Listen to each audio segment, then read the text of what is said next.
我们过去听闻的这些邪恶事迹，我直接把它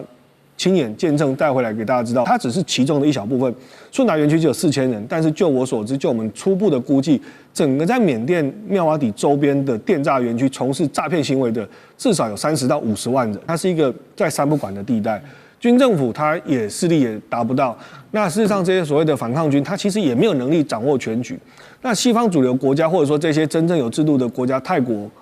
或者说欧美国家或台湾、日本想要去帮助，其实都很困难，因为它就是一个坦白讲，我觉得荒山野岭。所以当在这种无秩序的这个地方去产生，它只要透过一个星链，它只要一个 Starlink 连出去，它就可以 reach 到全世界所有的人。缅甸的官媒最近有报道指出说，缅甸军政府所支持的政党联邦团结发展党，在极具争议性的这个全国大选第一轮选举当中，目前是获得领先。而这次大选呢，也是2021年缅甸政变之后的第一次投票。提到了缅甸的诈骗园区一直都是让外界所令人发指的目标，但很少有人真正进去过实际看一下里面的情况。我们在节目当中其实讨论过非常多，而今天我们的来宾之一秉佑兄特别这次到了缅甸去一趟那你是直接到了泰缅中部边境妙瓦底南区，在顺达园区的这个地方。对。OK， 顺达园区我让大家了解一下过去主要是由中国大陆的福建帮的势力所掌控。2025年呢11月25号被克伦民族解放军给攻下，而在目前呢是由反军政府的武装势力来掌控请教秉佑这次去的目的是什么？其实这次去目的一开始是就是反政府军他们开始有一些人，因为过去他们在整个内战的过程当中，其实都是跟中国在互动了那他们认为就是说，中国还是比较偏袒军政府所以他们开始希望能够结交其他的新的朋友。那有一部分的人可能透过留学啦，透过什么关系，就开始跟我们这边有一些联络。那我就跟他们讲说，其实我觉得要发展民主伙伴的关系都很好，但是对台湾来讲，其实缅甸非常的陌生，但我们只知道就有诈骗这个是一个大本营嘛所以我就说，如果可以的话，我希望能够到那边去，然后看看能不能谈看有关诈骗的这个反诈的合作了那就正巧就是因为在这个过程当中，刚好他们去打下了这个所谓的顺达园区。那这个动机什么，其实我不太清楚，但是我自己的掌握的一个讯息是，这个顺达园区里面其实是有极少数的美国人，很少数的美国人，所以有可能是不是说美国政府有希望这些反政府军去把这个人救出来了那后来我也借着这个机会，我就要求说，是不是能让我去里面看？因为我们很多在台湾的对这个所谓的诈骗的报道很多，可是没有人看过真正里面长什么样子那刚好有这个机会，我就拜托他让我去看看。你第一手观察是怎么样？我第一手观察，其实我觉得还是要呼吁全台湾的这些民众，不要对诈骗这件事情轻忽，因为他们其实是用尽了生命的力量在想尽办法要骗你。他不会很单纯的只是利用你人性的所谓的贪婪或等等这些，他会有很多不同的做法，包含这种所谓的感情的诈骗、投资的诈骗、司法的诈骗。司法诈骗我觉得就很特别，我有一个朋友，他就前阵子被骗的原因不是因为他贪婪，而是因为他是一个热心助人的人，他以为他不提供这些资料，他会害到一个无辜的人的时候，他就把某些资讯提供出去，结果造成他的这个账户内的这个资金全部都被移转损失。那这个就始料未及，他并不是因为贪心所以我必须讲，就是说大家对这个事情要非常的谨慎。他们想尽办法骗了这么多人去那边去从事诈骗行为的时候，这些做诈骗的人他不努力骗人，他是活不下去的。所以他们一直会，我其实拿了很多笔记本回来，他们里面就是怎么去做人设啦，怎么去想好我跟你怎么谈恋爱啦，今天跟他谈的状况怎么样？我觉得我明天我要再给他一个小故事，再给他鼓励一下。我必须讲，这个就是非常多套剧本，非常多套剧本，而且非常充分的工具去做这些所谓的电诈的行为。那你只要一付钱之后，其实这些就是进入这虚拟货币的世界之后，然后流通到哪里去你也不知道。那为什么我会认为这个要非常值得大家注意的原因，是因为它是一个在三不管的地带，军政府它也势力也达不到。那事实上这些所谓的反抗军，它其实也没有能力掌握全局。那西方主流国家或者说这些真正有制度的国家，泰国或者说欧美国家或台湾、日本想要去帮助，其实都很困难，因为它就是一个坦白讲，我觉得荒山野岭。所以当在这种无秩序的这个地方去产生，它只要透过一个星链，它只要一个 Starlink 连出去，它就可以 reach 到全世界所有的人。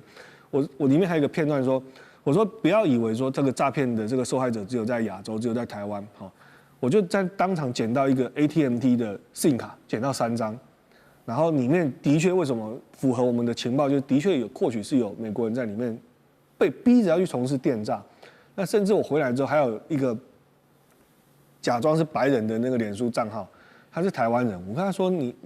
我说他是来请我求助，向我求助的哈。那我一看就是说他英文程度是很好，他就是负责去骗欧美人士的这个。所以我要讲的就是说，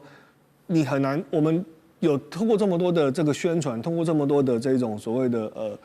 警告，可是如果你不去理解他们是一个有密集的资本、人力、技术在从事这些犯罪行为的话，你会太过轻忽。对，因为他应该是要用政府力量去对抗的，所以在每一个人来讲，你应该更清楚，就是说，你只要有一点点认为这个是疑虑的话，你应该就要去打我们的165反诈专线去求证。好，因为这些手法其实在我们政府都会尽量的去收集，只是我们不会去公开的原因，也是因为怕有人会去利用这样的手法去害人嘛。哈，但我只能说，我们过去听闻的这些邪恶事迹，我直接把它亲眼见证带回来给大家知道，这个就是一个，它只是其中的一小部分。顺达园区只有4000人，但是就我所知，就我们初步的估计，整个在缅甸妙瓦底周边的电诈园区从事诈骗行为的，至少有30到50万人。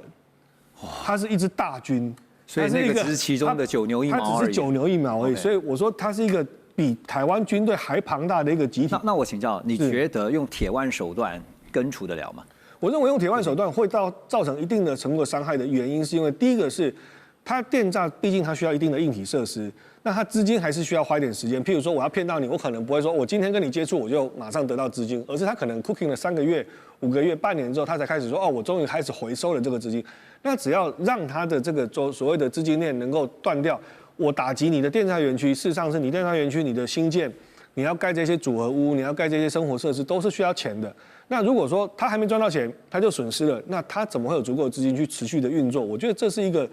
可以考虑的方法。原因也很简单，你要抓人很困难，因为茫茫大海当中整个这个所谓的中南半岛这么庞大，你要找到人很困难。可是你在卫星上，你要看到有一处新的电诈园区出现，非常的容易。好，所以你点到一个结构性的问题啊，因为这个结构性的问题可能不是一时半刻可以解决得了的，而且就是你真的要是断金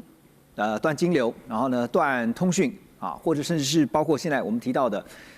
用轰炸的方式，这因为在2025年底啊，其实缅甸、柬埔寨的主要诈骗园区先后都遭到军事行动，要把他们剿灭。缅甸军政府在12月初更是突击 KK 园区还有水沟谷园区啊，扣押了数以千计的外籍人员，包括可能您刚刚提到的美籍的都有可能哈。但是为了展现威慑哈，军政府还采取了非常震惊的手段，就是用炸药炸毁整栋建筑物。那到了12月中啊，泰国军方也趁着上一波的泰柬冲突，出动了战机去轰炸柬埔寨边境的多间赌场。而泰国的看守总理呢，他就表示说，虽然柬埔寨的境内赌场呢不是在泰国司法管辖范围内，但是相关场所成为诈骗行动的掩护场所，所以他们觉得有必要加以处理啊。何老师觉得，因为我们谈过非常多次哈，这个诈骗园区它就是像是野草一样，这个除不尽又在生，但是就是斩不断，关键就是我们提到的结构性因素。当然，我们现在我们国人这个提到这个缅甸哈，我们就会觉得这缅甸是不是都是诈骗哈，然后甚至于觉得说这缅甸人很坏，像我们误解了这样的一个诈骗的这个集团哈，就是说它存在于缅北哈，实际上也不止缅北，柬埔寨也有，对不对？那柬埔寨那问题更难处理，因为那个背后跟鸿升集团还这个非常有这个关系。三不管嘛，对啊，那大家都不管。那我们还会开玩笑讲这个像柬埔寨的诈骗，对不对？那个基本上是国营的哈。那就是说，事实上缅甸人是很善良的，我们都知道这缅甸人是很勤奋。日本的商社他们在这个很长一段时间在缅甸缺乏基础设施的时候，他们愿意进入到缅甸，对的，去投资。为什么？因为他觉得缅甸的劳工真的好，有日本要求的那种劳动的这种精神，而且他们跟雇主之间的那种忠心，让日本人觉得就是说缅甸甸人的这种劳动伦理是最像日本人的。对，因为台商也在缅甸有设这厂。缅甸人是很赞的，是缅甸人是好的。可是那个诈骗集团基本上存在于缅北这个地方，它是一个这国际的这个诈骗，它是一个跨国的这样的一个诈骗。当然，它也现在也成为这全世界的一个诈骗的一个中心啊。那这样的一个问题要怎么样来这个处理哈？就是说，现在当然就是说这缅甸的军政府哈，还有跟泰国这个似乎这个等于是去摧毁这样的一个这个园区。但是你如果这个不能够这个把你的这个行政权哈，就是说深入到那个地方的时候，基本上那个地方就跟刚刚林议员姐讲的一样，那地方基本上是一个三不管地，这也透露了整个缅甸的一个政治，就是说你缅甸军政府，你号称你是一个就你把翁山书记给关起来了，对不对？他生死不明，可是你真的能够牢牢的去控制缅甸吗？缅甸很多地方现在是无政府的状态，那这个无政府状态，这刚好就是这些诈骗集团的一个最好的一个安身立命的一个地方。所以，老师，您觉得缅甸军政府面对诈骗的这些问题，他是不想管，还是不能管，还是？其实我觉得他根本就是力有未逮，因为就是说他基本上他没有办法去控制到整个他缅甸的这样的一个全境，所以现在的这个诈骗啊，在缅北这个地方啊，那个几乎是等于是一个如入无人之境啊，就是说他没有任何一个国家的公权力能够在那个地方去执法嘛。对，我那经常就开玩笑讲，刚刚黄老师讲美国去炸委内瑞拉，对不对？我今天讲，如果北京的外交像美国那样子的话哈，他早就去炸这个地方了。为什么？今天你是在我的踏旁对不对？而且很多的受害者是我，而且这里面很多犯罪者也是中国人，对不对？那他按照这种逻辑的话，对不对？那我来处理最好。可是我们看这个中国似乎他也不想要去处理这样的一个烫手山芋，因为国家不一样哈，毕竟做法不一样啊。那黄老师又怎么看？因为现在讲到说，现在当政执政掌权的就是缅甸军政府嘛。虽然说他们最近刚刚特别提到了，举办了这个5年来的首次大选哈，而且现在由军方所支持的这个政党呢，在第一轮的投票是大幅领先。那这次呢，也看到军政府的发言人就表示说，有超过600万人在全国120个乡镇完成投票，这投票率有52.13%。所以他们说呢，就算在已经开发的民主国家哈，也有这个投票率不到50%的情况发生。所以这个投票率啊，真是让缅甸自豪的来源呐。但是路透社也报道说，联合国还有西方国家呢，都质疑这次的选举其实是一个假选举哈，其实就是做样子、形式的。东西也都在观望，在大选之后的政局。我要问的是，这样看来，其实军政府还是有可能继续长期执政，是这样。凡是军事政变取得政权的，他都会透过一些方法去把自己的合法性，把它巩固一些啊。那么不论是集权或者是武装独裁，那这次的选举总的来看，你看到各方面报道，其实有些地方也很荒诞。第一个，军政府决定了哪些区域可以选，哪些政党可以选，啊，然后可以投票的区域是哪些？如果你限制哪些人可以参选，哪些人可以投票，结果投票率才52%，我觉得也蛮丢脸的。如果都是在你控制之下，那基本上我觉得是一个预先写好剧本，然后试图，不管是对国际或者是对缅甸内部有一些不愿意用革命或暴力手段去对抗军政府的人，去有一个所谓合理化的一个说法。可是他的这种选举，我觉得只会激发更多的内部矛盾跟冲突。那老师，我请教，您觉得未来会影响到缅甸军政府它政权的内部跟外部的因素，最可能是哪些？我觉得国际势力还是很重要，因为军政府背后，我想秉佑兄也很清楚，其实不管是反抗军或者是军政府，你今天能够在江湖上行走，形成这样的僵局，把类似一个国家里面有一部分无政府状态，外力都有介入。这外力的话是包括美跟中都有。对，那如果这些背后的大哥们都无力无暇或者是不想去解决的话，那就是缅甸内部，我觉得反抗军要这种各个不同的势力，他们彼此的利益也有重叠，也有冲突的情况之下，要去推翻军政府难度还是很大。就是我们刚刚提到的跟诈骗的议题是一样的，就是我们常常听到那句话，非不能也，乃不为也。其实你会发现最近其实相关的这种社会问题也会出现在包括娱乐文化的。最近你看，像台湾不是有一出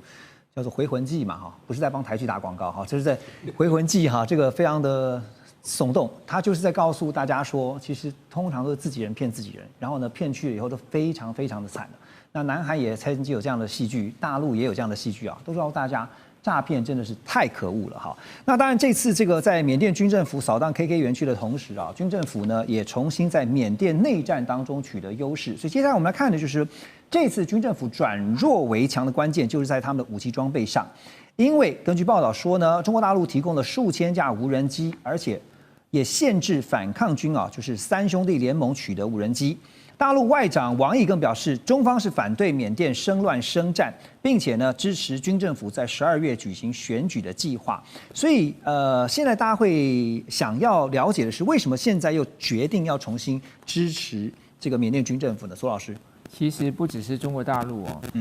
传统上俄罗斯就一直是这个军政府的一个伙伴国家，那现在连印度跟美国都重新在军政府身上看到了合作的机会，所以军政府变成了一个主要强权的一个交集。为什么会这样子呢？第一个，当然从大陆来讲呢，因为其实他一直很担心在缅甸的这个内战啊会继续延续下去，会波及到他的这个边境省份的这个安宁啊。那不管是毒品也好，或者犯罪也好，甚至是难民也好。这些对大陆来说，他不希望看到这样子的事情发生，所以他之前调停了三兄弟联盟跟这个缅甸军政府，但很显然，三兄弟联盟他没有办法有效的去控制他的目前占领的地方，那所以最近就是三兄弟联盟其中的这个德昂民族军又被这个军政府打败了，就丢了这个果敢这个地方。那当然整体来说呢，缅甸其实很多它的这种地方民族军，但是呢，它没有一个就是说这些反抗军，它没有一个中央政府去统辖整合这些不同的这些民族解放军。那缅甸的这个反对党原来有一个叫做民族团结政府，但是显然民族团结政府呢，它在军队实力上呢，还是没有办法成为一个有效的整合者。所以这是为什么中国大陆会转向来这个重新跟军政府合作。我刚刚讲，其实不只是中国大陆，比方最近这个中国大陆邀请这个缅甸军政府的这个领袖敏昂莱到这个天津去参加上合组织会议，在这个时候他们见了莫迪。莫迪也展现对于这个敏昂莱的兴趣，为什么？因为他的这个缅甸跟印度邻界的这些省份，印度也是不希望怕这些难民也好啦，或者犯罪也好流入印度。更重要的是，印度现在跟美国要合作，要开发克钦的稀土，要从印度出口到美国去。克钦在缅甸的西北角，所以这当然也谁最有可能去确保这个协议能够有效的执行呢？军政府就是你如果选择这么多些军事单位里头，你可能发现军政府还是最可能的一个合作伙伴。对，所以我觉得这些都可以看到，就是说为什么现在军政府好像重拾火力重新看起来又开始向四处攻击，这是因为国际对它的支持增加。欢迎您继续回来。这一段我们来看的是恶名昭彰的缅甸妙瓦底诈骗园区在这个礼拜有出现一个戏剧性的转折。这个转折呢，就是在中国大陆的主导之下，看到包括像泰国跟辽国纷纷采取了断油、断电跟断网3断政策之后，三管齐下。那接着呢，就看到泰国呢也针对当地的军阀克伦边防军的总书记叫索奇都，寄出了逮捕令。结果呢，转折出现了。克伦边防军在2月12号突然下令说要释放诈骗园区里面的7000名被害者，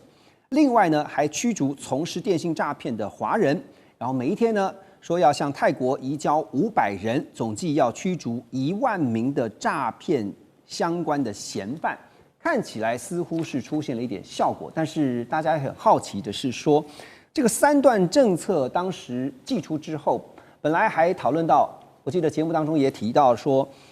妙瓦底园区反正他们也不怕，他们就是有自备的发电机，所以呢断电他也不怕另外呢准备要长期抗战。可是当不到1个礼拜的时间，说要来逮捕这个总书记叫做索奇都整个园区就竟然出现这么转折的一个变化，这个原因到底可能是什么？委员，您觉得？我想，中国大陆的压力是最重要的。你知道这跟缅甸政府很有关，跟泰国很有关。第一个先讲泰国，为什么泰国总理到中国大陆访问那一天，他们正式宣布对妙瓦底断电、断网、断油？因为中国大陆观光客现在都吓死了，不管到泰国去啊，去了就可能被当猪仔一样被卖到或骗到这个妙瓦底这种地方去啊。所以连这个总理都已经到中国大陆讲说我是中国人，为什么？你们赶快来这个曼谷这个在泰国来旅游啊观光啊，这是泰国经济收入很重要的一部分嘛。第二个缅甸坦白讲，你不管是政府军也好，或是那种地方割据的这些势力，求你们对中国大陆卖不卖账？他就在你的旁边。这里面很多缅甸政府第一个希望这个北京不要去援助那些叛军，叛军呢希望说中国大陆呢不要去帮助缅甸军，而且能够提供一些必要的物质帮助他们。那你说妙瓦底这些人，他的影响力在哪里？他们的影响力，当地的那种势力，搞那个诈骗园区的那些可能是小军阀啊，可能有一些贪官污吏啊，他们影响力会比北京更大吗？对不对？你现在是赚钱，你不要赚到连命都没有了。那中国大陆不得不出手，原因是因为中国大陆人民被骗的次数太多，骗掉的钱太多，太多的家庭悲剧出现。北京政府承受大陆广大人民非常大的批判，很大压力，很大的压力。对，所以他一定要做一些事，所以他那一定跟缅甸政府施压，跟当地的那些军阀，大大小小军阀，他也施压。你们如果继续搞下去的话，那就不要怪我翻脸无情了，一定是这样的。古人有云啊，擒贼先擒王，就是抓你这个边防军的总书记呢，然后呢，看看底下的这些小弟们会不会因为这样子收敛一点哈，果然是有效的哈。那另外呢，也是看到最近一个新的报道呢，就是英国的 BBC 的记者啊，叫做乔纳森·赫德，他就到了这个我刚刚讲说妙瓦底的这个诈骗园区啊，而且他说这个地方地点叫做水沟谷，然后呢进行拍摄。那当然呢，这是这个诈骗园区的所在地啊，他就形容说呢，这个克伦邦啊，这个地方过去因为长期的内战影响呢，所以呢8年前还是一个非常贫瘠的土地。但是大家来看看这一张啊，就是在 BBC。我们特别截图了它这个影像当中的一个画面，你可以看到这边高楼林立啊，不像是过去大家想说哇战乱之后的这个贫瘠土地啊，那真的是在他的报道里面，他说这边的建设让他真的是叹为观止啊，这个快速的建设，然后呢令人震惊。这边呢是他在晚上呢接受他们这个当地的一些安排啊，说还有这个唱 KTV 的这些相关的服务啊。不过他点出了一个问题，他说这么多的建设，可是钱从哪里来呢？不知道哦，所以这个钱是不是就是诈骗集团？我要讲的是说，诈骗之所以猖獗，是因为它背后牵扯到非常庞大的利益啊。所以刚刚讲说，现在先把这个克伦边防军说要来逮捕他们这个总书记，那果然是有一些效果。可是会不会说，像是3分钟热度哈，这个风头一过，又故态复萌？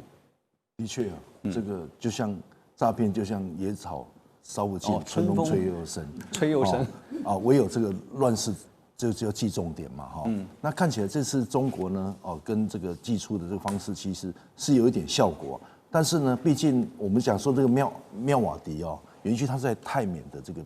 边区，尤其它是属于缅甸管的哈。那其实它到底能不能把它说要逮捕，会不会把它抓到真正抓来泰国？那未定之数，因为他可能不会那么轻易逮到他，就像之前不是要逮捕这个普丁吗？对不对？然后后来因为他在俄社过得很好一样的道理啊。那我觉得说，现在这个现在这个克伦的边防军呢，的确在这个中国主导的3段嘛哈，就是断油、断电、断网，的确是有一些效果。因为这个诈骗呢是需要这3个部分嘛，要网络，要有电，对不对？然后包括还有油嘛，这东西是有效果，但是可不可以持续性？那我觉得这东西呢是这个所谓的形式大于它的这个实质啊，因为毕竟呢，这个泰国也好，缅甸也好，其实受到外部经济跟政治压力是很大的哦，那此外呢，我觉得说如果进来我们看这个东南亚的一个诈骗哦，屡次换汤不换药啊，其实当初是从柬埔寨，然后呢到了这个西港，现在到缅甸的这个妙瓦迪哦，其实哦问题是在哪里？你知道是腐败的军阀，然后呢跟跨国犯罪组织的一个结合，哦，这是三不管地带。从人这个是从时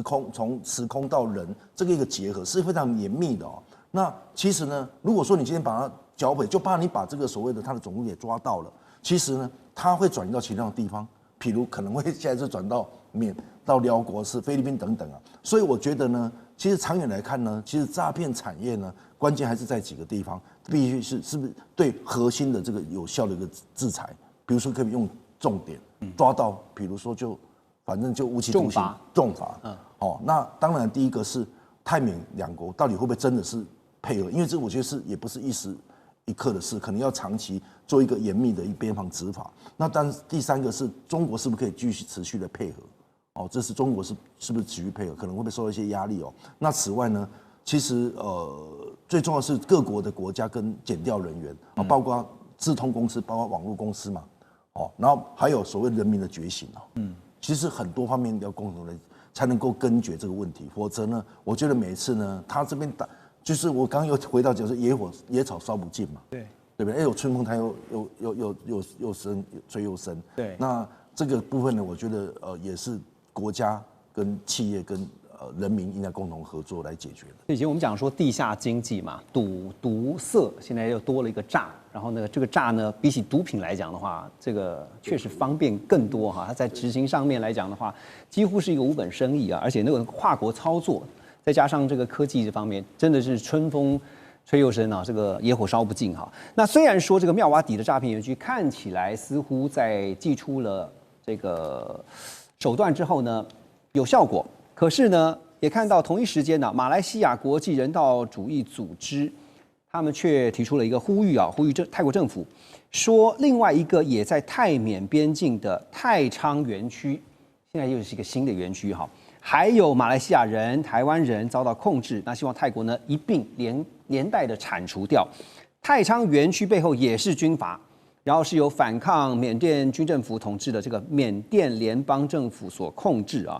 它是在2024年的下半年才新崛起的，但是短短的这一段时间呢，就超越了妙瓦底的 KK 园区，现在被称为是缅东最恐怖的园区。来，金平，这个缅东最恐怖的园区哦，就主要是在泰缅边境啊。这个我算是也在当民意代表的时候处理过，这很多到东南亚被诈骗的，这个民众还有他的这个家人都突然这个消失了，然后我们就会失联，就跟警方联络，然后我也接触到自称是国际救援的这个组织的人在居间穿梭，那我会认为有些是掮客性质的，那就像这个逃出来的人也有跟我们讲，除非你确定家属确定这个讯息是由你的家人，你要搜寻的那个失联者当地人所发出来讯息，否则以这个太仓园区，它是去年崛起的，听说它比这个妙瓦底的 KK 园区更大、更恐怖。那因为妙瓦底 KK 园区曾经发生过这种打死人啊，或者是动辄暴力虐待、虐打，甚至性侵的，当然太仓园区也会。那只是后来他们有很多是改以体罚来取代。最近到泰国去的话呢，一定会听到周边的亲朋好友会告诉你啊，提醒你说呢，去泰国要特别小心，万一不小心就被骗到缅甸去，变成了诈骗集团的一份子啊。这个猖獗的诈骗呢，确实影响到泰国的旅游观光业，到底有多大的损失呢？光是根据泰国政府自己的统计，每一天单日就高达8000万泰铢的损失啊，折合新台币是8320万左右。所以也看到了泰国总理贝东塔呢亲自到了中国大陆去访问，还特别强调他有华裔的血统，说中国大陆的游客呢，如果到泰国呢，会有一种回家的感觉。好，不但如此，泰国还大动作的对缅甸诈骗集团祭出了像断电、断网、断油这些强力措施。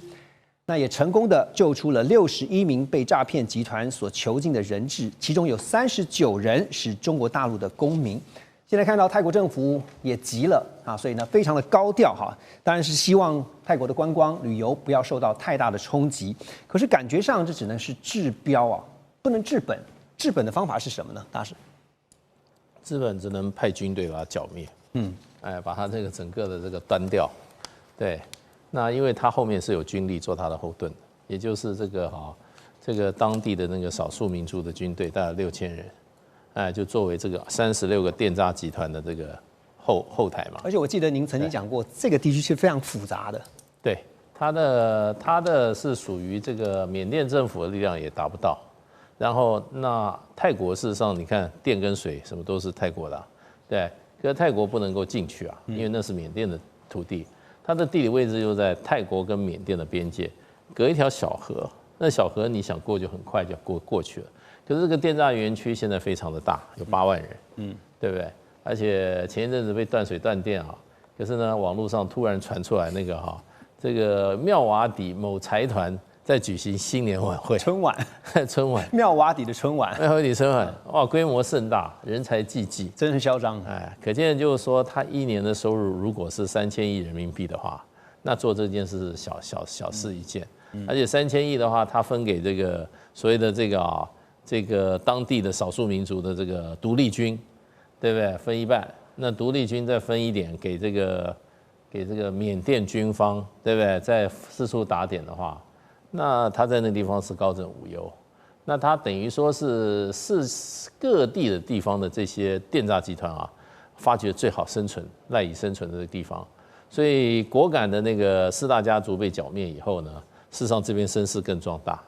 那他跟果敢不太容易，果敢就在中国边境嘛，那很容易就把这个另外一支军队就叫他把它剿灭了。对，可是这个妙瓦底离中国大陆我看也有几百公里啊，甚至上千公里啊。那你只有靠缅甸，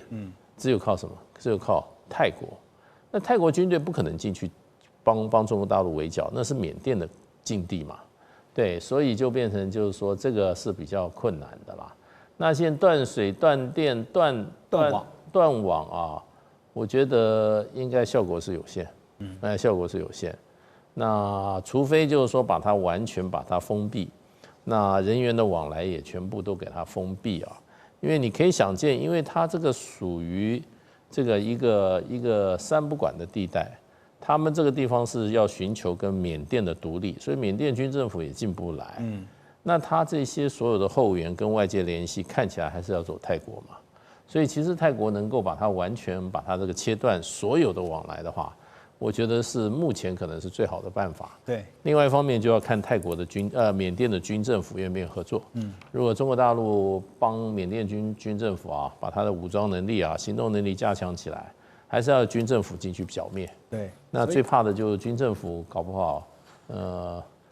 剿灭他就没钱了。所以后面还是一个庞大的利益啊。对，所以这个是我认为是蛮难的。当然就是说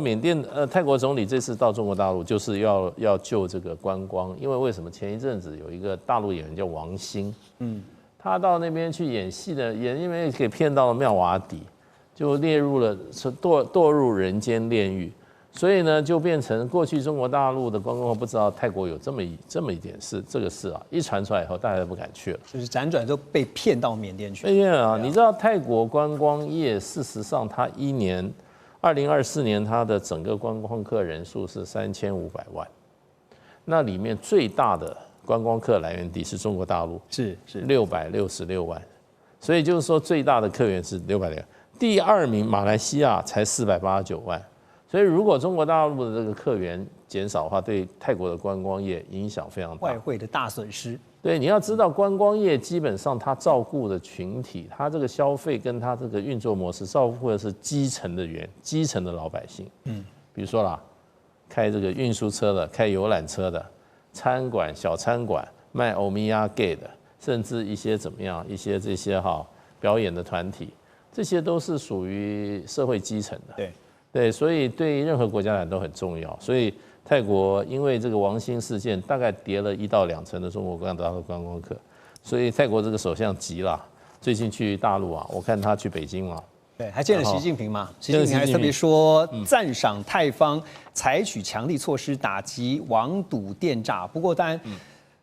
像您刚刚讲的没错哈，因为根据报道呢，我们看到说只是治标，但没有办法正本清源的来打击这个诈骗集团因为根据报道说，诈骗园区就算面临了断电、断水、断网、断油这样的行动呢，不受影响，甚至呢，他们早就有准备了甚至还从这个辽国去买电，所以入夜以后呢，一样是灯火通明。刚刚这个大使也点到了，竟然在春节期间还办春晚，真有够嚣张。所以要怎么样能够彻底根除呢？舰长，首先我要说这个断电，我的看法可能比较不太一样，因为这个当然那是最彻底的一个方法，但是很多可能会遭遇一些困难。我先说断电这个东西事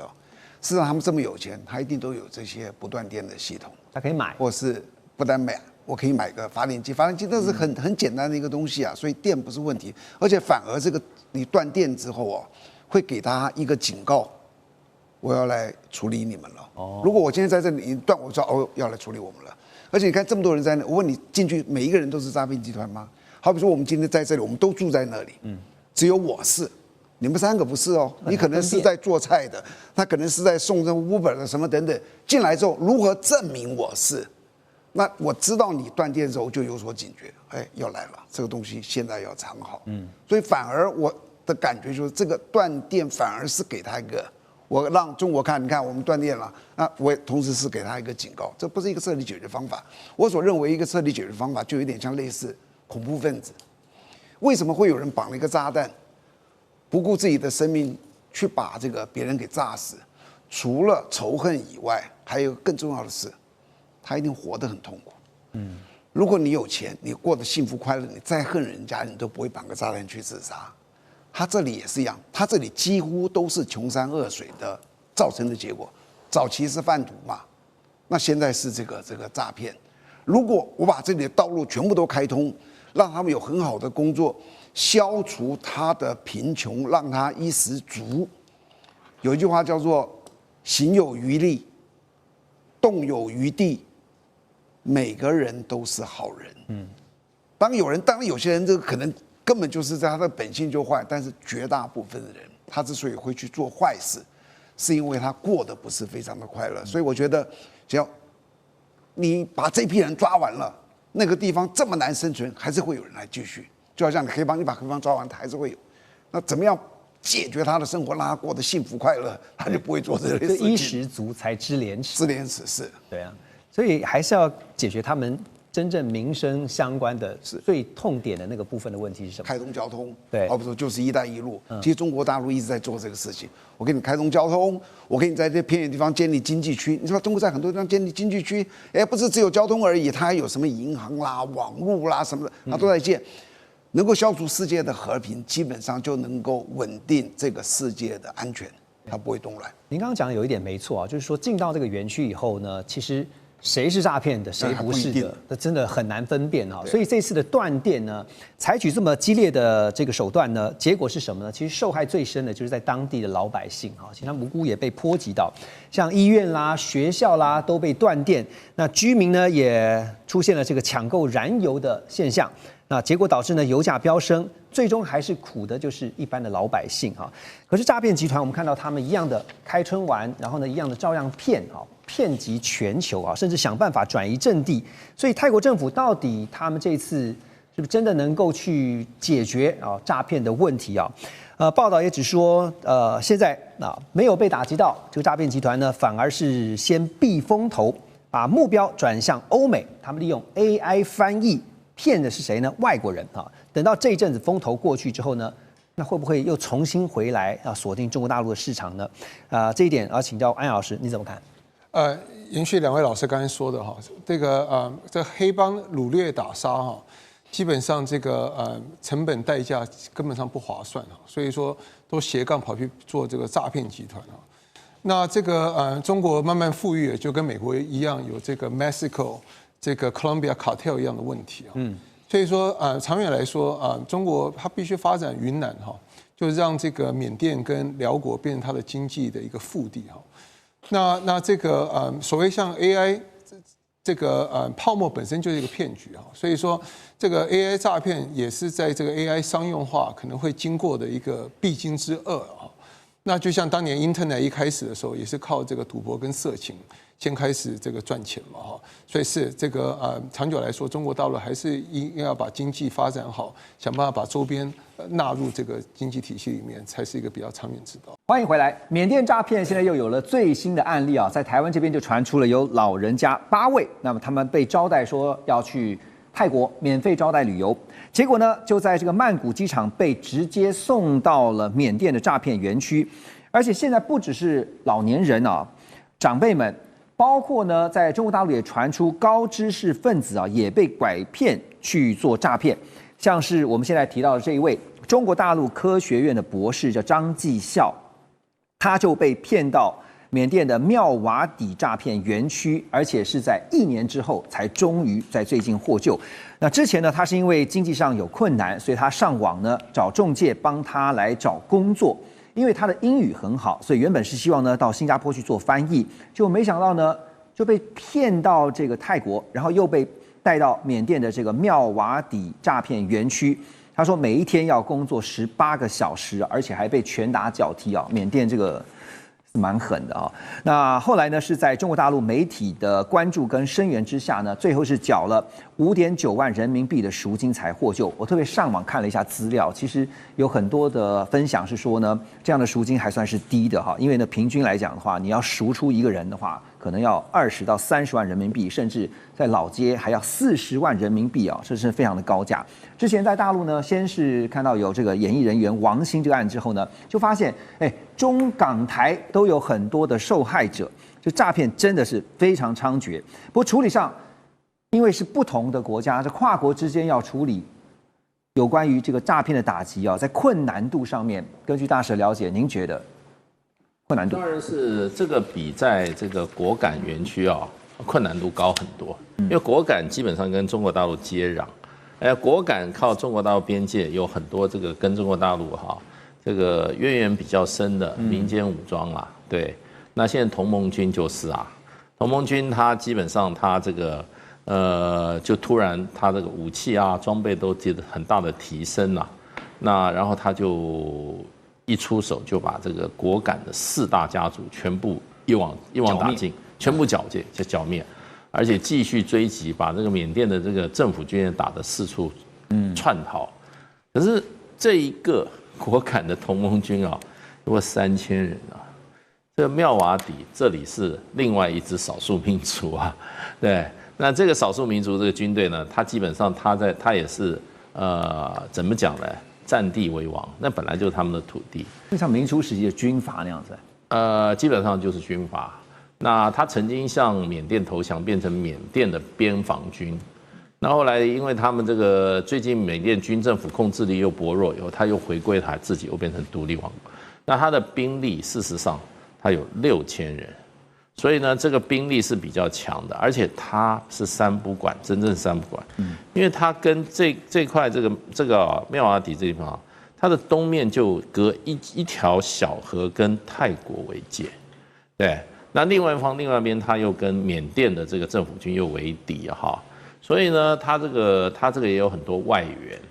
所以呢，就变成他的这个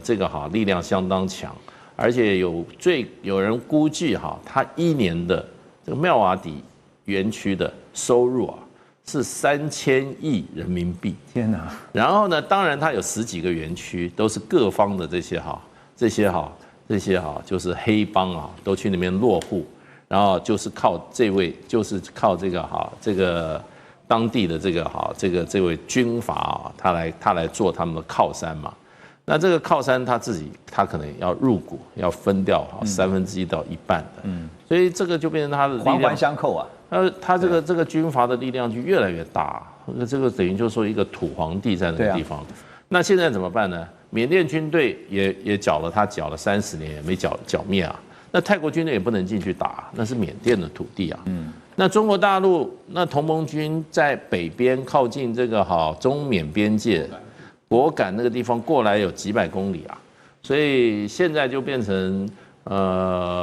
中国大陆就说王毅亲自出面，他在上个礼拜在北京召见东协10国驻华大使，就讲这个地方电诈，我要决心要收了。另外有一个一个区域的就是澜沧江跟湄公河的一个合作组织里面的治安机构也一起谈合作，所以要透过合作。可是这个有困难，泰国军队怎么进去剿这个缅甸境内的这些叛军呢？这些土皇帝呢？那缅甸的军队是不是打得进去，又是一个问题。对，所以现在有一个传言就是说，这个同盟军听说已经往南下这边往这边部署了，所以这个问题就是说，你合作你要把它剿灭啊。对，你没有军力，你没有兵力，你怎么剿灭？而且这个诈骗真的是斩草不除根啊，春风吹又生啊，这诈骗真的是非常的猖獗啊。这个张继孝博士我刚刚讲到这位，即便是高知识分子，还是会被拐骗去。他在重新获得自由之后呢，他也就曝光了。他说他要跟大家分享这个诈骗园区还有一个攻心教材。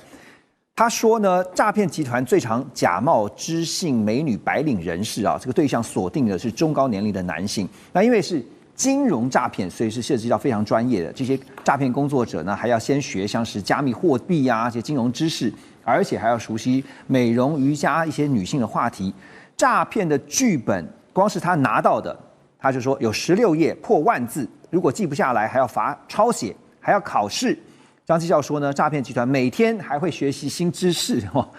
包括呢搜集各地警方的反诈宣传，然后不断的改进更新他们的诈骗手法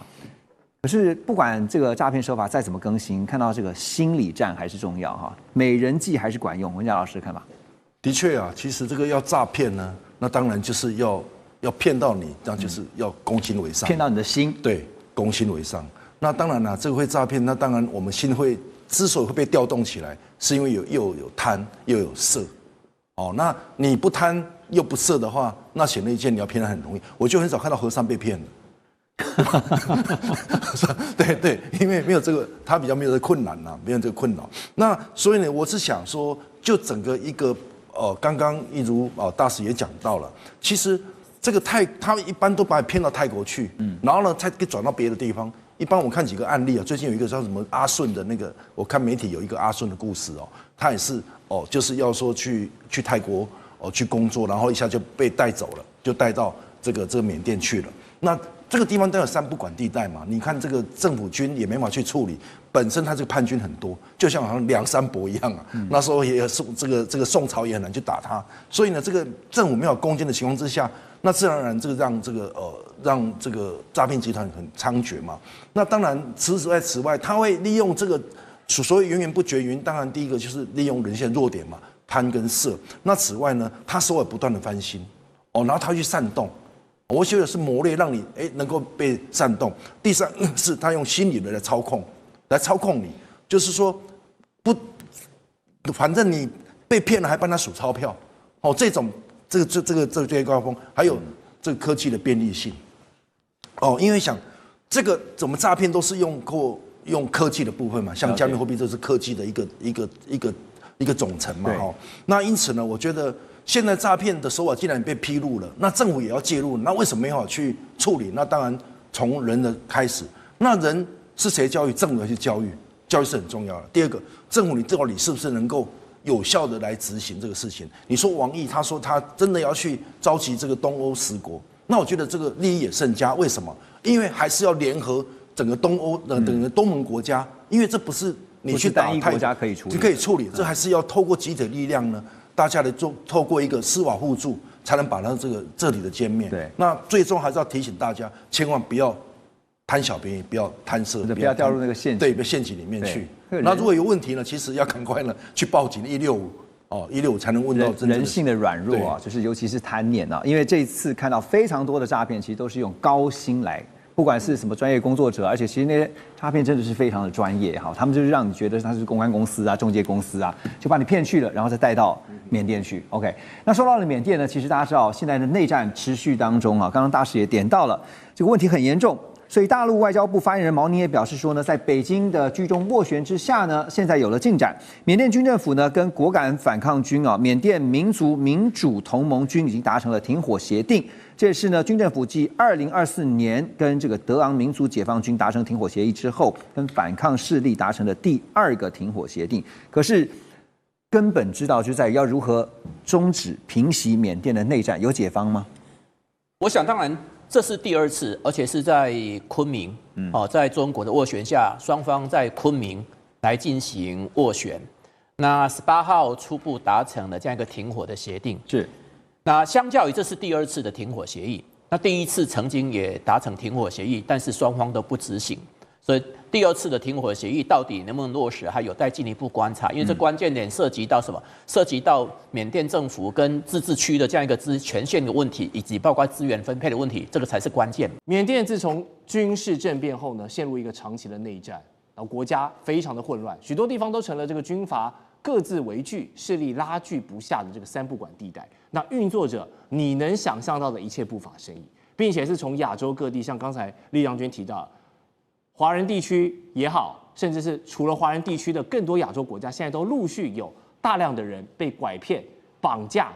到这个当地的园区里面，也就是所谓的猪仔受害者。但尽管如此香港政府他们的商务及经济发展局局长邱应化，他却强调，猪仔事件呢不会削弱香港商人对东南亚的投资意愿。这2件事情我们要分开看，不能混为一谈。好，虽然港府这样的说法是中立的，但是他表现出的立场跟态度，就会让香港市民不满嘛。因为毕竟这感觉被伤害到情感了，有不少的猪仔都是香港的年轻人他们被拐骗到他乡，生死未卜。那大众认为，你政府是不是应该在这个时候特别划清界限，重新评估是不是要跟这些涉入拐卖猪仔的国家经济合作的风险呢？从外交角度或者政府立场来看，介大使你怎么点评这件事？这个当然就是说，这个缅甸的国家很大嘛，对，它现在周边的地区，这少数民族地区，它军政府这个力有未逮，没有办法去实行有效的管理跟治理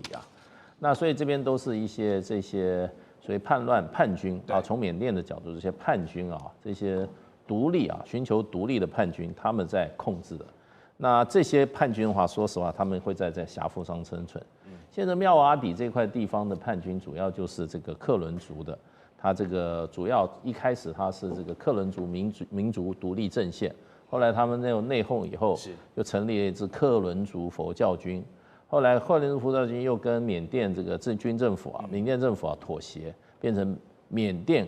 克伦族边防军，也就等于说土匪变收编了就变成贼军变官兵了嘛，对。可是他就是有他的地盘，对。因为什么？因为缅甸的政府的力量进不去，所以这个地方就等于就是说这些有武装力量的这些军阀，他就自我控制了，土皇帝。然后呢，最近因为军政府控制不住，这些克伦族的这个反叛势力又起来以后那这个克伦族边防军现在又改名叫克伦族国民军，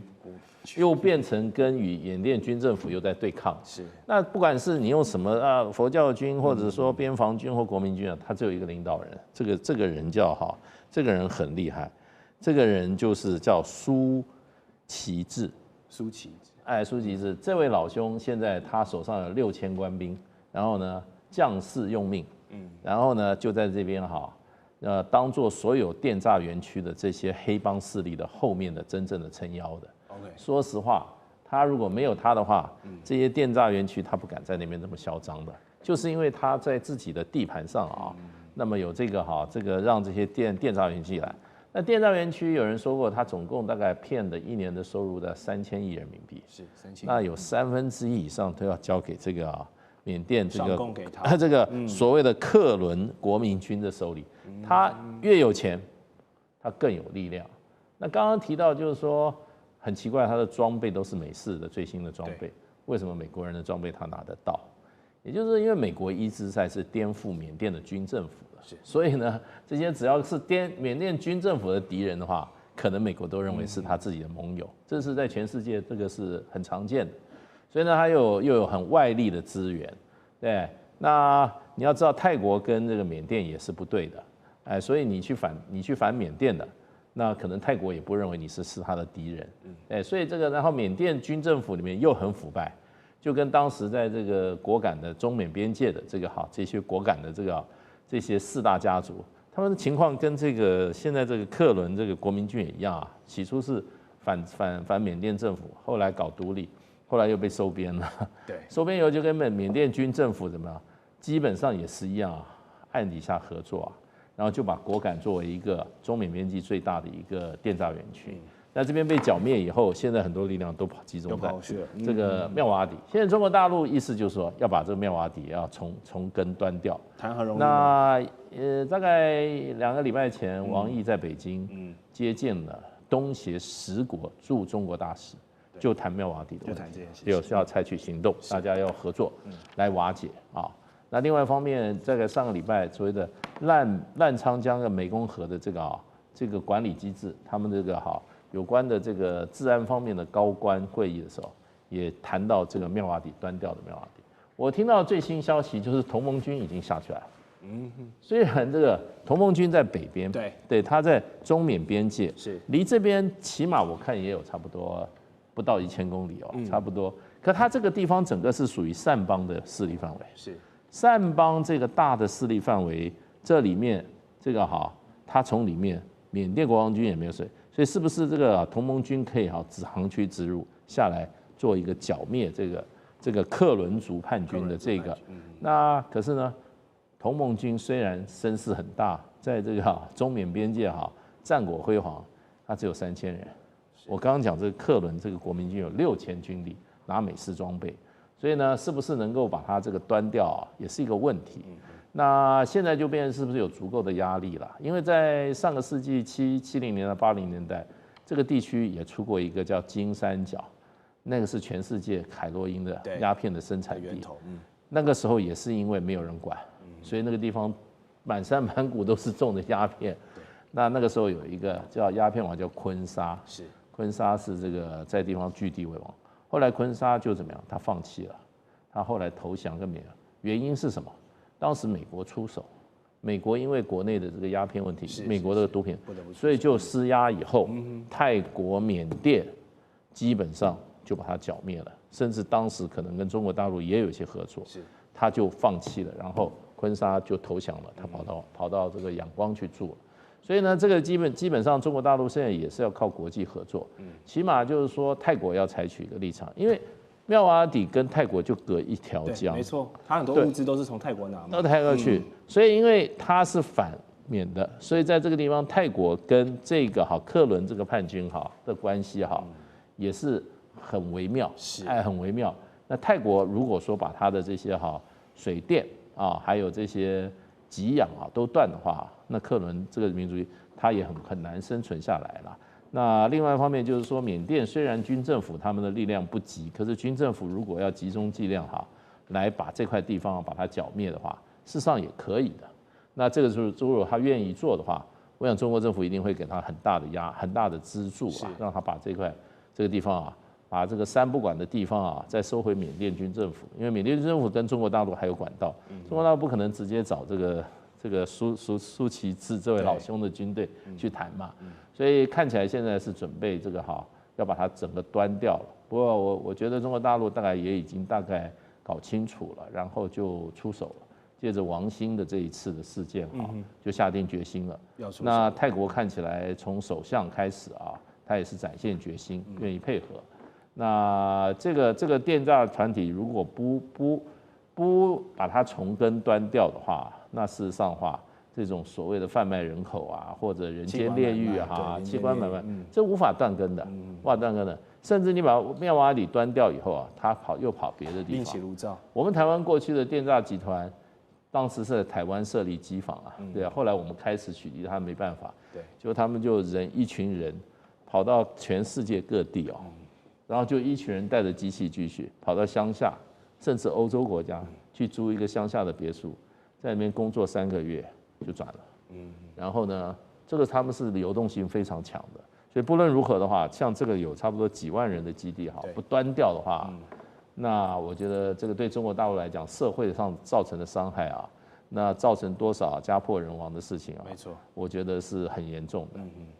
好，确实，我们延续这个话题，这一次的王兴事件真的是由一颗像是丢向水里面的小石子，产生了莫大的涟漪。当然虽然他不是一线的明星，但他也是个艺人嘛，而受到了关注。而且这一次的事件中，他真的很幸运，算是可以说获得了特权在事发的短几天就被泰国警方是平安救出了。虽然刚刚跟李将军有说，他被剃了一个大光头做这个辨识的身份，但至少他的身体没有大碍嘛，还是能吃能睡。所以他已经是极少数这个受害者里面才有的好运。那王兴他是中国人，骗他的也是中国人，园区在缅甸，但拐骗他的诱因则是在泰国，说有演艺工作。那导致现在呢，中国游客一听到要去泰国玩，第一直觉就是不安全，不要去了。那少了中国游客这么大的单，无疑对泰国的观光业是惨重的损失啊！连这个总理贝东塔他都不得不利用 AI 的技术啊，这个录了一段话，是用 AI 的改音，就是说中文的方式来向游客保证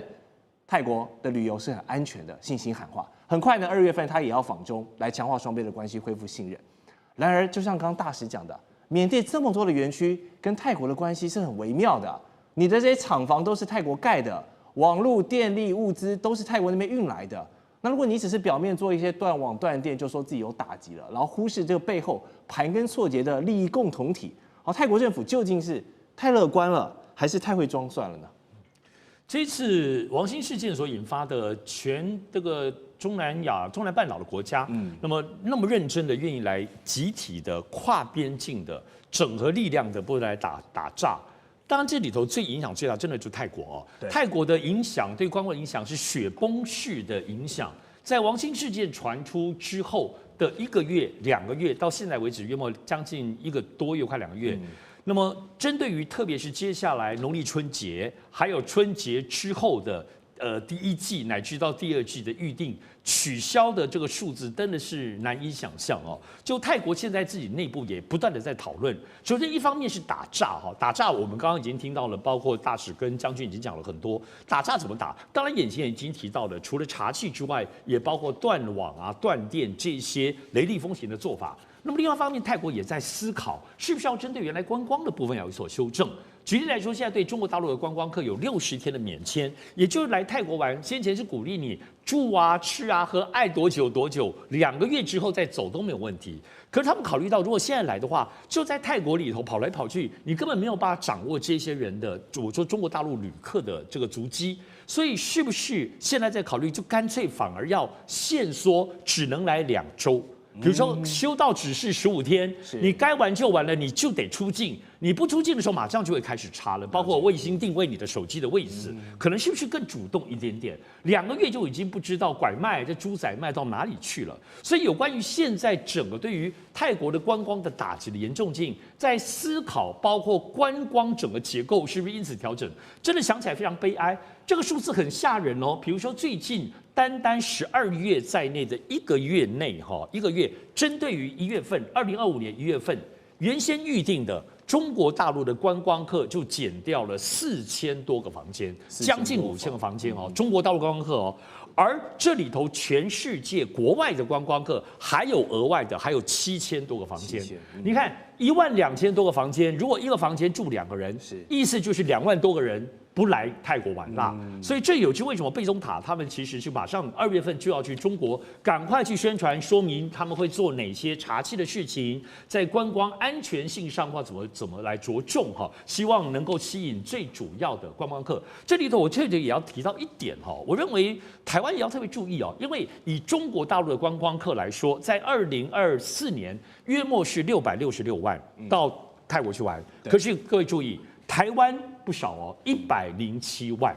可是我们看中国大陆666万当中，就有那么多，目前听到的有1000-2000人至少已经跑出来的，在求救的。对，台湾呢？台湾难道这107万到泰国去？台湾的部分的免签是不是更宽松的？难道都没有案子吗？台湾都是不是网络上也有人在寻求帮助？可是我们并没有个曝光的集结管道。就这个人口比例来说，台湾都没有，是类似我们现在看到的。刚刚先前有一个这个火舞团的部分有披露，可是有没有更多呢？我觉得这个部分是台湾真的是要来注意的问题。当然，现在有关于旅游的影响是一方面，但人权方面，特别诈骗集团的这个深远性，最后一点最大关键是，你说查气容易吗？断网断电很难。因为一个诈骗集团，我们现在看看，包括妙瓦底这里头是一个园区，可是实际上他们也有去追踪诈骗集团。现在怎么会没有听到国际要来查他的风向？很多也都已经在走了，但他们走的部分并不是不做了，而是转移阵地，因为真的实在太低成本了。就是刚刚讲，只要有一些电讯上网的设备，而且他们也会专门找一些，我看到他们诈骗集团在讲说资工资讯工程不错的，而且现在需要有戏剧性的，学一些戏剧的声音啊，做一些训练，有这些天分的，他们现在连这个产业都在招一些特别的人才，作为他们的核心人才，再加上低成本一移动就在做，所以现在不只是诈骗园区。查掉了断网断电就可以，真的有关于能够打击这些诈骗集团。诈骗集团这种根本性的低成本，任何地方乡下就能够组成这个诈骗的区域。这样子的模式怎么破解？恐怕还需要各国警方跨国更深远的智慧。要带大家聚焦呢，近期沸沸扬扬的东南亚电诈话题。好，就快要过农历新年了，那些被拐骗到园区里面的中国公民，他们什么时候才可以平安脱身回家过年呢？这个动作电影很爱讲中国人不打中国人，但是如今的电信诈骗全是中国人专骗中国人。演员王鑫的事件揭露这个黑色产业链里面只是冰山一角而已，而这里面的水有多深？园区背后的大头究竟有没有福建帮的红三代，还有中南海这些高层涉入其中，在包庇掩护呢？中国现在出面跟东南亚的5国组成了一个联盟，叫做蓝魅执法合作中心，他们专掌电诈的这个海鸥联合行动。什么时候要开展第2期行动呢？会有什么样的动作？能不能把妙瓦底这么多园区一窝端铲除？还是说雷声大雨点小，做做样子，阵仗吓死人，成效笑死人呢？这场跨国扫荡，尚志哥，你认为中国在里面能有多少的着力点？这一次这个把澜沧江跟湄公河整个可以说是整个中南半岛的所有的相关的主要国家6个国家，包含中国在内，都囊括在里头，而且成立这个执法合作中心。所谓这个执法合作中心，不要小看，就只是一个名称哦，它整理的是包括所谓的各国的。包括的整个警察公安系统，也包括了出入境管理相关的系统，所以这里头其实是跨部会的合作，而且在这里头还不包括这6国。我们知道这6国当然是眼前最重要的这个中泰缅，泰国跟缅甸，另外包括先前的早一遍可以说是前辈，这个来自越南，包括柬埔寨跟老挝也包括在里面。除此之外，也包括马来西亚，最近也单独跟中国针对于有关于这个打击诈骗案的部分，马来西亚也非常大的力度，要单独针对他们境内相关的部分的诈骗集团要一起来查缉。所以这个可以说是现在，与其说是现在，我认为在整个亚洲地区，除了川普的这影响力之外，打诈这个事情是基本上是非常 priority 顺序上非常前面的，而且现在它的影响性非常的深远哦，因为就他们现在还没有正式一起来做，但在之前大约就是8月到12月，短短4个月的期间，其实在这一大块东南亚的地区，已经抓了7万多人。查过的案子真的不知凡几哦。当然，因为王鑫的事件，这次其实凸显了很多人，大家发现原来不是默默不作声，大家就只能含着泪的去寻找自己被抓走的这些亲人，原来其实可以上网去找。所以在这段期间，其实整个针对于案情。跟王鑫类似的案情，在中国大陆微博当中被整理出来，非常具体，有人事物的是超过1200多起，也就1200多个家庭，针对像王鑫一样，家人自己把所有相关的联络记录啊，包括的对话记录都铺陈在这个所谓在微博上。在网络上当中，希望大家一起来帮忙，所以这就形成了非常具体的，除了对这个查缉的压力之外，也包括在哪个国家，绝大多数都是往缅甸、泰国，或者是这里也有边境，是从整个比如西双版纳乃至云南那边的边境直接抓过去的也有，不只是我们现在看到的这些表演旅游旧的这个路径也都有，非常难以想象，真是诈骗无极限哈。而且现在比较重要的部分来自于，现在也不只是电话或诈骗，事实上更可怕或更麻烦是包括掳人勒赎，对，还集体掳人勒赎，成团的抓走，而且不止卖人，还卖器官。像最近其实在中国大陆披露的部分是一位被逮捕、被抓到上海无判无期徒刑，现在关在监狱里头，一位姓张的女性。这位姓张的女性呢，因为她自己卷入了这整个诈骗集团非常非常深，所以当她被救出来之后，送到中国大陆还被判刑很严重。但她说了自己很悲惨的历程，她自己其实就从先前在云南边境的西双版纳的部分，在那个地方从边境被带进去的。所以当他带到缅甸之后呢，当然就送到诈骗园区，在诈骗园区再来描述他历经的那个不见天日的过程，特别是他即使稍稍的想要逃或不服从，就会打得半死，打到什么样的地步？他描述是尿失禁哦，就大小便都失禁，所以这个叫打到什么样的地步？他整个人昏过去。他说他有太多次都以为自己完全已经活不下去，已经放弃了，只是最后还是悠悠的醒来。而且他的惨烈的状况不只是在诈骗集团当中苦无天日，还被卖了3次。也就是说，他被卖这个被人家视为你没有生产力了，在诈骗，再被转卖到另外一手，转卖了3次哦。最后是在意外的破获诈骗集团之下，才意外被救出来。可是他自己所涉猎的这诈骗的过程，其实非常非常深，也是犯罪集团被涉及犯罪集团团伙，不只是受害人而已了。所以像这样悲惨的历史在中国大陆非常多，而这位呢，虽然在中国大陆被抓到牢里判无期徒刑，他自己被描述说太幸福了，现在在上海的牢狱里头，比在先前的诈骗集团的日子被打到尿失禁哦，都不知道明天能不能活下去，是难以想象。现在在监狱里如同天堂。所以在这样子的对比之下，我们很深刻感受到诈骗集团的问题的严重性。过去方方面面都是难以想象的个案，但是更多的不只是滨江1角、2角、3角全面的被浮现出来，而就使得跨国的这个各国的部分一起在澜沧江跟湄公河基本上全部的国家都投入进去。那么在这一次的救助里头，刚刚讲福建帮跟中南海的高层，这虽然是耳语。但我自己刚从福州回来，我在福州也听到，认为这诈骗集团当中，好像福建确实是这些年涉入是最多，所以查缉的重点包括地域性也出来了。是，所以查缉重点如果要查中国境内，可能有做他们勾串的部分呢，可能会先从福建帮下手。好，刚刚上志哥提到那位张女士的故事真的是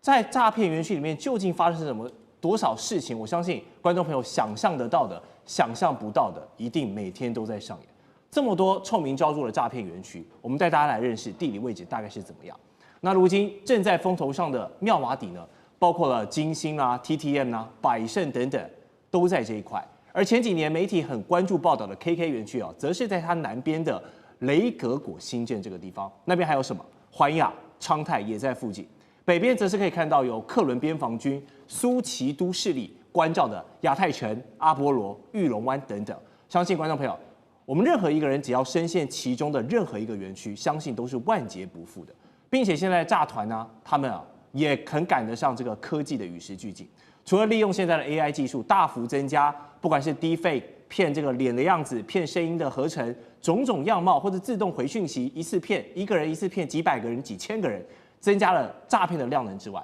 马斯克的 SpaceX 星链。这个卫星网络服务呢，竟然也被这些不法分子拿来当作是万一被断网断电的紧急方案了。好，将军你怎么点评这好东西，但是却落到了坏人的手上？身为 SpaceX 的创办人，马斯克他能做些什么事吗？我想补充刚刚上志哥所讲的他讲说捕获了7万多个诈骗犯，但你知道受害者是多少吗？600个。所以说你怎么去区分诈骗犯或者是受害者？你很难去区分，因为如果说是怎么可能7万多个人去只有600个人受害所以很多诈骗犯他本身是受害者，然后就像刚刚张女士那个故事一样，他因为是受害者，最后他变成一个诈骗犯，所以这个故事其实是盘根错节的。那我相信包括这个福建帮还有澳门帮也都参与其中。甚至于富二代，我相信一定也有，不然他们背后那个庞大势力是你很难去想象的。尤其我特别要说明的是，这次来讲的话，他克伦邦里面所使用的武器，其实是这个美军的武器，是很先进的武器。那究竟他们用什么管道可以获得这么先进的武器？然后这也是一个我们怀疑的。另外一个，我们就从王兴的这种艺人的事情，我们来发现说他有盘根错折有多严重王兴被掳进去之后，那因为他是个艺人，而且他女朋友就立刻第2天因为没有电话联络，跟他报平安，他就跟泰国警方来报案。那泰国警方一看，那第2天就上了媒体，而且是国际的媒体，就把这则新闻报道出来。那泰国警方发现说事情不对，这个已经绑到这个人已经是很严重的然后可能会闹成国际事件。就一个电话过去以后，第2天这王兴就出来了。那你想想看，我们现在看这个图上面有30几个园区，那这个泰国警方凭什么那么厉害？如果他有这个功力，马上就可以知道这王鑫在哪个园区，马上将他营救出来，是精准打击了。所以你这个。我觉得不是精准打，我觉得是泰国是不是警方跟他们之间彼此都有互通讯息，所以就告诉你们说，这个人你们踢到铁板，赶快把他放出来。那我们看到王鑫出来是什么样子？这是理个光头为什么理光头呢？我们军中新兵进去理光头，理光头当然部队新兵进来理光头是为了这个他的卫生啊清洁比较方便，但另外一个附带的一个因素就是说我好辨识。对，我一看这个光头的，就是新兵，是刚入伍的新兵，然后那个有头发的大概就是老兵或者是干部就可以用这个发型就可以区分。了解。那王鑫为什么理光头？就是理个光头以后，你跑出去，我跟你讲，哪里都跑不了，马上知道你是猪仔，马上知道你是猪仔，然后包括当地的村民老百姓就立刻跟他通风报信。那我试问一下，这个园区如果说是光逮到的诈骗犯就7万多人，这7万多人他们食衣住行是谁供应？或者是谁给他们的这种生活的供应链，不就是周边的这些老百姓吗？所以我觉得整个周边老百姓都跟他们连接在一起。当然，你现在说断网断链，我觉得就当地不管是泰国警方，也会有他执行上的困难，或马斯克也会有他执行上的困难，因为你很难去区分这个地方到底谁是通缉犯，谁不是通缉犯，谁是不是犯罪分子。那你也可能会是滥杀到无辜，就是将一些正常的。包括整个地区来讲，你说整个要断网，可能这个知识体大哈，所以我觉得说是断网，这绝对不是这个只是一个治标的方法，很难去治本。治本方法，我觉得解放军必须要动用军队。那这次来讲的话，我觉得也很好哈。从我们看到这个王毅他外交部长的身份主持了东协10个国家，把10个国家大使叫过来。他大概讲了3个重点。第一个重点是说，我们华人受害者，他那时候讲是只有2万人，他说有2万人在这个妙瓦底园区已经受害了。他讲的第2个重点是什么呢？就是你们各国要负起责任。其实他就讲明了这个东协10国包括这个中国、柬埔寨、老挝、缅甸、泰国、越南都要负起这个责任，尤其是泰国跟缅甸。那第3个他讲的重点是什么？就是我们要团结起来打诈